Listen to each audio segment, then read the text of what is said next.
നമസ്കാരം. ഇന്ന് നമ്മൾ മനുഷ്യരാശിയുടെ ഭാവിയെക്കുറിച്ച് ചിന്തിപ്പിക്കുന്ന വളരെ രസകരമായ ഒരു സയൻസ് ഫിക്ഷൻ കഥയിലേക്കാണ് പോകുന്നത്.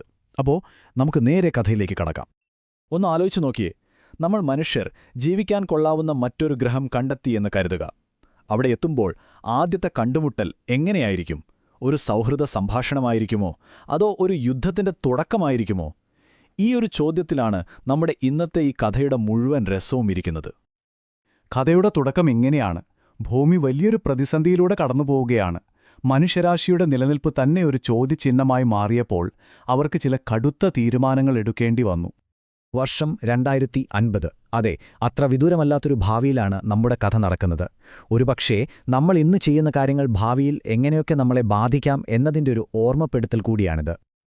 അപ്പോ ഭൂമിയിലെ വിഭവങ്ങളെല്ലാം ഏതാണ്ട് തീർന്നു തുടങ്ങി. ജീവൻ നിലനിർത്താൻ ഒരു പുതിയ ഗ്രഹം കണ്ടെത്തിയേ മതിയാവൂ. അങ്ങനെയാണ് മനുഷ്യരാശിയുടെ അവസാനത്തെ പ്രതീക്ഷയും ചുമരിലേറ്റി ഒരു സംഘം പ്രോക്സിമ ബി എന്ന ഗ്രഹത്തിലേക്ക് യാത്ര തിരിക്കുന്നത്. ഒരു പുതിയ ലോകം തേടിയുള്ള ആ യാത്ര, അത് വെറുമൊരു യാത്രയായിരുന്നില്ല. അത് പ്രതീക്ഷയുടെയും അതിജീവനത്തിന്റെയും ഒരു വലിയ കഥയാണ്. നമുക്കും ആ യാത്രയിലൊന്ന് പങ്കുചേർന്ന് നോക്കാം. ഈ ദൗത്യം നയിക്കുന്നത് ക്യാപ്റ്റൻ ആര്യയാണ്. അവരും ടീമും ആകാശ് എന്ന പേടകത്തിൽ ഒരു ചരിത്രയാത്രയ്ക്ക് തുടക്കം കുറിക്കുകയാണ്. ഓർക്കണം, ഒരു ജനതയുടെ മുഴുവൻ ഭാവിയുമാണ് അവരുടെ കൈകളിൽ. മാസങ്ങൾ നീണ്ട അതികഠിനമായൊരു യാത്രയായിരുന്നു അത്. ശൂന്യാകാശത്തിന്റെ ആ ബസ് ക്രെയിൻ ഇരുട്ടിലൂടെ സഞ്ചരിച്ച് അവസാനം അവർ ലക്ഷ്യസ്ഥാനത്തെത്തി. പ്രോക്സിമ ബി എന്ന ആ നിഗൂഢ ഗ്രഹത്തിനടുത്ത്. പ്രോക്സിമ ബിയിലെ കാലുകുത്തിയതും അവർ കണ്ട കാഴ്ച ശരിക്കും പറഞ്ഞാൽ നമ്മുടെയൊന്നും സങ്കല്പങ്ങൾക്കപ്പുറത്തായിരുന്നു. അതൊരു പുതിയ ലോകത്തിന്റെ തുടക്കമായിരുന്നു. ആ ലോകത്തിന് നമ്മുടെ ഭൂമിയുമായിട്ട് യാതൊരു സാമ്യവുമുണ്ടായിരുന്നില്ല.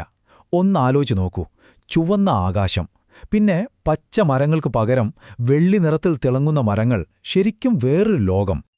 ആ സൗന്ദര്യത്തിൽ ഇങ്ങനെ മതിമറന്ന് നിൽക്കുമ്പോഴാണ് അത് സംഭവിച്ചത്. അപ്രതീക്ഷിതമായ ഒന്ന്. ആ ഗ്രഹത്തിൽ അവർ ഒറ്റയ്ക്കല്ല എന്നതിൻ്റെ ആദ്യത്തെ സൂചന. ആ വിചിത്രമായ ശബ്ദം കേട്ട് അവർ തിരിഞ്ഞു നോക്കിയപ്പോൾ മുന്നിൽ കണ്ടത് എന്തായിരിക്കും?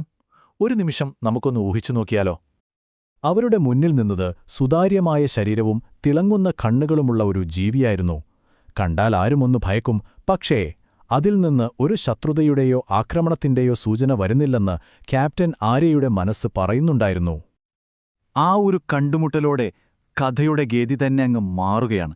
മനുഷ്യരാശിയെക്കുറിച്ചുള്ള ഒരു വലിയ സത്യത്തിലേക്കുള്ള വാതിലാണ് അവിടെ തുറന്നത്. ഇതാണ് കഥയിലെ ഏറ്റവും നിർണായകമായ നിമിഷം. ആ ജീവി അതിന്റെ കൈ മുകളിലേക്ക് ഉയർത്തിയപ്പോൾ അവരുടെ കൺമുന്നിൽ ആകാശത്ത് തെളിഞ്ഞതെന്താണെന്നോ? നമ്മുടെ ഭൂമിയുടെ ഒരു മാപ്പ്. അവരുടെ ആ ഒരു ഞെട്ടലൊന്നോർത്തു നോക്കൂ.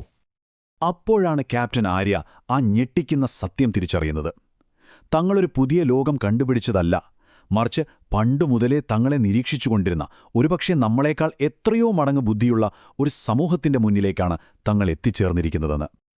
ഇതാണ് ഈ കഥയുടെ കാതൽ. നമ്മളവരെ കണ്ടെത്തുന്നതുവരെ അവർ നമ്മളെ നിശബ്ദമായി വീക്ഷിച്ചുകൊണ്ടിരിക്കുകയായിരുന്നു. ഈ പ്രപഞ്ചത്തിന്റെ കേന്ദ്രം മനുഷ്യനാണെന്ന നമ്മുടെ ഒരു ചിന്തയില്ലേ, അതിനെ പിടിച്ചുകുലുക്കുന്നൊരു വാചകമാണിത്. അപ്പോൾ ഈ ഒരു ചെറിയ കഥ നമ്മളോട് എന്താണ് പറയുന്നത്? ഈ വലിയ പ്രപഞ്ചത്തിൽ മനുഷ്യന്റെ സ്ഥാനം ശരിക്കും എന്താണ്? ഒരുപക്ഷേ നമ്മൾ ഒരിക്കലും തനിച്ചായിരുന്നില്ലെങ്കിലോ, എപ്പോഴും ആരോ നമ്മളെ നിരീക്ഷിക്കുന്നുണ്ടെങ്കിലോ? ഈ ചോദ്യം ഞാൻ നിങ്ങൾക്കായി വിടുന്നു. ഇതിനെക്കുറിച്ച് നിങ്ങൾ എന്ത് ചിന്തിക്കുന്നു എന്ന് തീർച്ചയായും ആലോചിച്ചു നോക്കുക.